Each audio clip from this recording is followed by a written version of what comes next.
a lot of young actors have been talking about the self-tape process ever since the pandemic. You no longer go in for auditions in casting offices. Now you make a tape, whether you go to a studio or you have your own setup at home or whatever.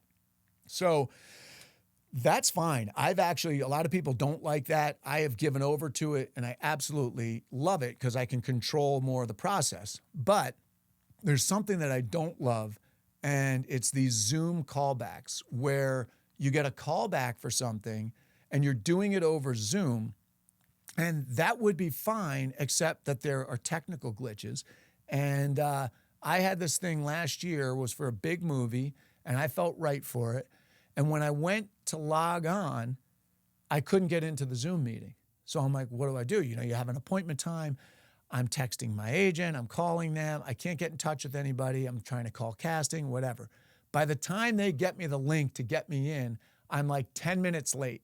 So now you come in and you're like, I'm so sorry I'm late. They're like, oh, no, that's okay. But they're pissed at you at this point. And there's nothing you can do. And the more you talk about it, the bigger it's going to become.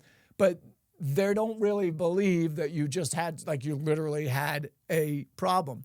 So I go in, I do this, I feel really right for it, I do the whole thing, and I'm just like, I don't think anything that I do is going to win them over at this point. They have me do it a bunch of times, so I'm like, oh, maybe they do like me. They're having me do it over and over. I end up, don't get it. The next job that I got was a Zoom callback for Long Bright River, which I got, but I reached out to casting and I had them go through it with me, link through, make sure that it was all set before I got on so that this never happened again. It was a horrific experience.